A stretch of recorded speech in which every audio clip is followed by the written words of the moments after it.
Olá, meus irmãos, a graça e a paz de nosso Senhor e Salvador Jesus Cristo. Estamos aqui hoje de volta para iniciar um estudo bíblico a respeito do Espírito Santo. Então, esse ano de 2025, a nossa igreja tem denominado como Ano do Espírito Santo.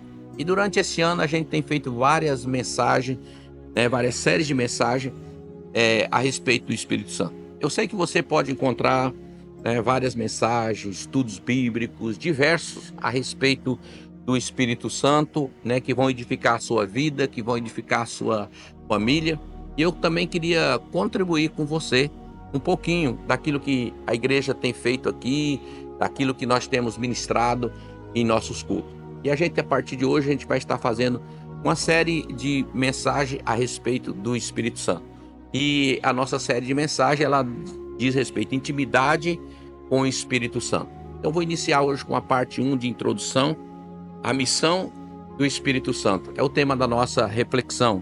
E o texto que eu quero ler se encontra no Evangelho de João, no capítulo 16, do verso 1 ao verso de número 11. Mas eu vou estar lendo só o 8 e até o 11. Então, você depois pode acompanhar quando Jesus fala sobre a questão do Espírito Santo.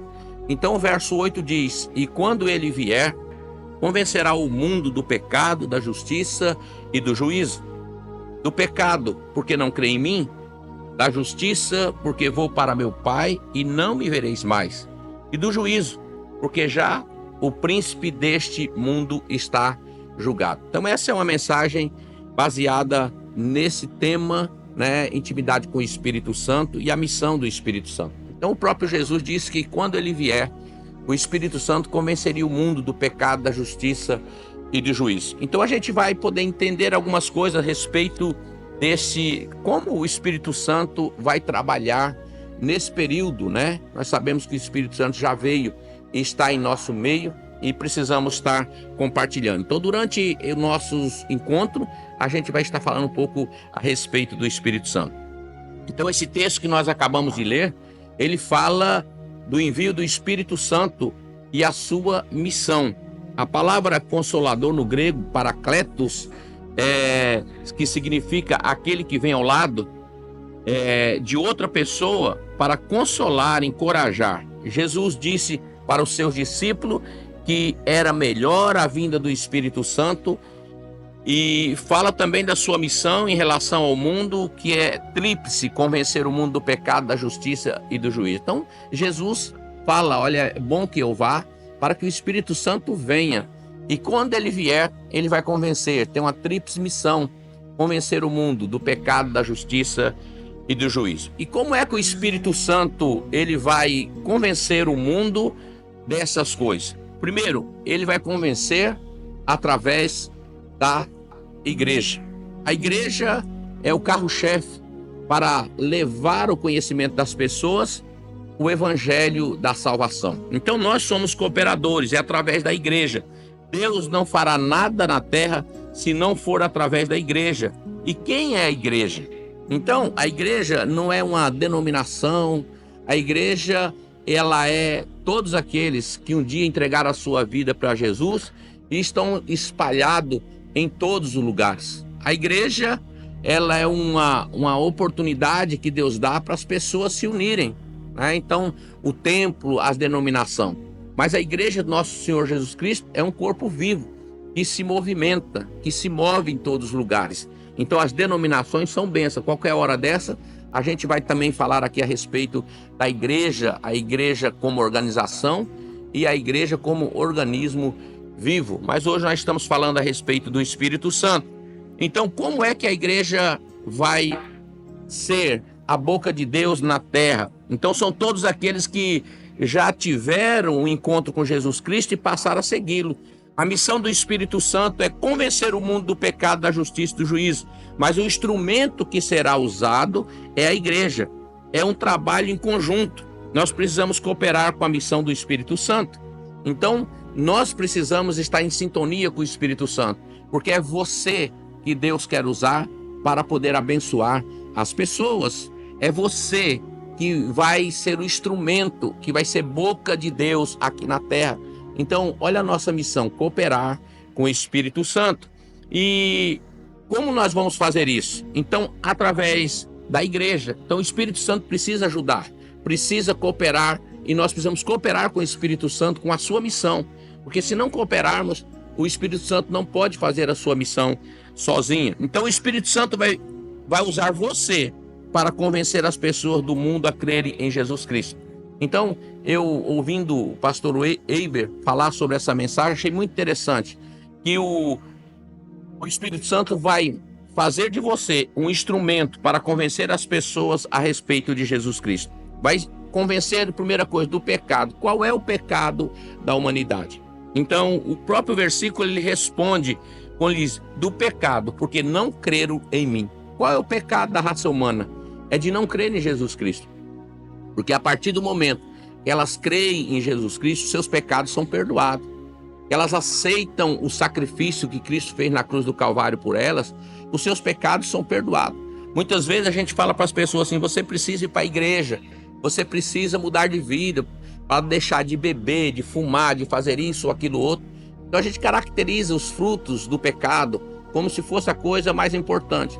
Mas quando as pessoas conhecem a Jesus Cristo, elas fazem o quê? Elas mudam de vida. Os seus pecados são perdoados. Tudo que elas cometeram. Então o maior pecado da raça humana não é porque elas mataram, porque elas roubaram, porque elas enganaram. Mas o maior pecado da raça humana é porque elas não aceitaram o sacrifício de Cristo na cruz do Calvário. Então, o Espírito Santo vai usar você para convencer as pessoas do mundo a crerem em Jesus. Observe que esta palavra está no singular e não no plural. Às vezes queremos convencer as pessoas dos pecados, de mentir, de roubar, de enganar. E aí já estamos na contramão do Espírito Santo, porque ele quer nos usar para convencer o mundo do pecado, de não crer em Jesus. Qual é o pecado, então, da raça humana? É de não crer em Jesus. Qual é o pecado das pessoas? Elas não creem em Jesus, no sacrifício que ela fez na cruz do Calvário.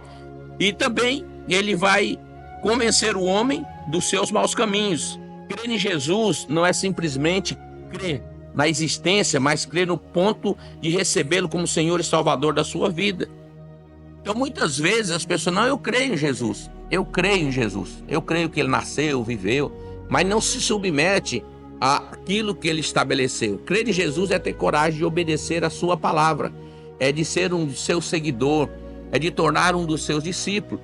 Então isso caracteriza ser uma pessoa que crê em Jesus, porque muitas pessoas declaram que creem em Jesus. Nós brasileiros somos um país considerado cristão. Esse dia eu vi uma pessoa fazendo uma enquete perguntando: você crê em Jesus? E a maioria das pessoas diz que não criam em Jesus, mas somos considerados um país cristão. Então o fato de ser cristão, entre aspas, não significa que nós cremos em Jesus. Crer em Jesus é quando você tem coragem de submeter a sua palavra e obedecer aquilo que ele estabeleceu. Então isso significa crer em Jesus Cristo. Então, como nós podemos cooperar com o Espírito Santo? Vivendo o evangelho de verdade. Hoje nós estamos passando por momentos difíceis porque as pessoas não estão conseguindo viver o evangelho genuíno de verdade. Há um evangelho misturado com muitas coisas. Por isso procuramos falar do evangelho de uma forma clara, onde as pessoas possam entender que o evangelho é prático. O evangelho não é teoria, não é saber um monte de coisa e não colocar nada em prática. É melhor você ter conhecimento de um versículo e colocar ele em prática e viver, do que eu conheço todas as escrituras, eu leio a Bíblia, eu tenho tantos versículos decorados, um monte de coisa. Isso é importante. Mas se você não colocar em prática o evangelho, ele se torna simplesmente mais uma teoria, né? E não a prática. E mais uma narrativa. Então o evangelho, a gente precisa viver o evangelho. Então o evangelho deve ser uma cultura de vida, um estilo de vida, deve ser uma cultura onde nós entendemos que faz parte do nosso reino. Estamos aqui sendo treinados para avançar, sendo treinados para morar no céu. Então, como nós podemos cooperar com o Espírito Santo? Vivendo o evangelho. Como é que nós podemos cooperar com o Espírito Santo? Servindo uns aos outros no templo, na célula, na comunidade, sendo servo, porque foi para isso que nós nascemos, foi para isso que Deus nos criou, para que nós pudéssemos servir ao nosso semelhante. obedecendo a sua palavra, porque não adianta a gente dizer que crê em Jesus, mas não obedece a sua palavra. Ouve a palavra do Senhor, como diz um ditado, entra por um ouvido e sai no outro. Então nós precisamos ser obedientes à palavra do Senhor, crer naquilo que está escrito e colocar em prática. É isso que vai fazer a gente cooperar com o Espírito Santo e dando um bom testemunho. Então nós precisamos dar um bom testemunho na nossa comunidade, onde nós estamos, na nossa casa, na nossa família, vivendo o Evangelho de nosso Senhor e Salvador Jesus Cristo. A segunda coisa, o Espírito Santo, ele vai transformar você de tal forma que você será um modelo da justiça de Deus. Porque o Senhor diz, a justiça, eu já estou indo, eu sou a justiça. E quando eu for, vocês que serão um modelo de justiça aqui nessa terra. É vocês que vão estar aqui na terra sendo o modelo de justiça. Então, quando você a justiça de Deus, ela vem sobre nós. Então, o Senhor estava dizendo, olha, vocês vão ser, o Espírito Santo vai modelar vocês para que vocês tornem o modelo da justiça do céu. As pessoas vão olhar para você e vão conseguir ver Deus através da sua vida. Porque você vai se tornar uma pessoa justa no seu caminho, uma pessoa justa aonde você estiver. Você será um modelo de justiça. As pessoas precisam de justiça a cada dia, a cada manhã, para poder viver. E em terceiro lugar, o Espírito Santo vai usar você para libertar as pessoas da escravidão do pecado. Então observe bem, olha que coisa extraordinária, poderosa, né? O Senhor disse, o juiz, eu já venci o mundo, né? Eu já venci o pecado. Jesus estava dizendo que o príncipe desse mundo já era e já estava vencido. E agora Jesus está no controle. Então o Espírito Santo vai usar a minha vida e a sua vida para libertar as pessoas da escravidão do pecado. É como se você agora, nós temos a chave. Deus entregou a chave para você libertar as pessoas. Quem é o responsável para libertar as pessoas? Por exemplo, o juiz libera um prisioneiro, né, dá um habeas corpus para ele, libera ele, solta ele da cadeia. Mas o juiz não desce lá do palácio, ou do seu trono, ou lá do seu lugar onde que ele está, para ir lá soltar o prisioneiro. Ele dá uma autorização, né, e o carcereiro vai até o cárcere e chama aquele indivíduo e tira ele da prisão.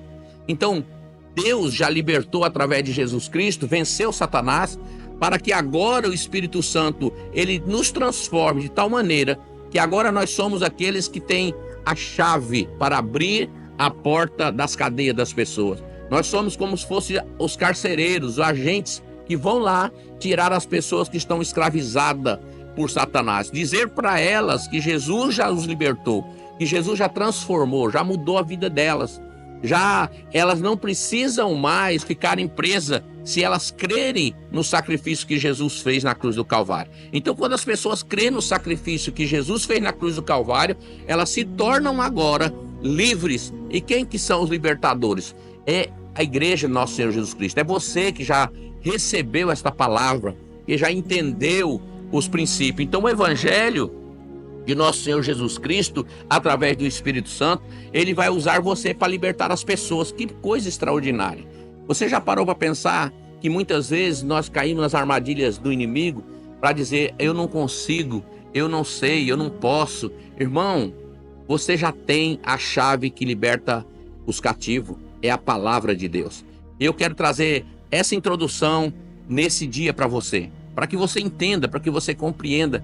Você é o instrumento que Deus quer usar aqui na terra para poder transformar a vida das pessoas. É você o instrumento. Deus não vai usar anjos para mudar a vida das pessoas, para anunciar o Evangelho. Deus vai usar você para mudar a vida de pessoa. Então eu quero deixar essa introdução dessa primeira parte, né, do nosso estudo bíblico, né? Estudo esse que nós intitulamos como uma série de intimidade com o Espírito Santo. E hoje nós estamos falando sobre a missão do Espírito Santo, que é convencer o mundo do pecado, da justiça e do juízo. Que Deus nos abençoe e que você seja esse instrumento que o Senhor vai usar para libertar um monte de pessoas. Então nossa gratidão, continue conosco e em breve nós estaremos dando continuidade à nossa série de mensagens a respeito do Espírito Santo. Excelente dia, uma excelente noite para você. Que Deus abençoe a todos em nome de Jesus Cristo.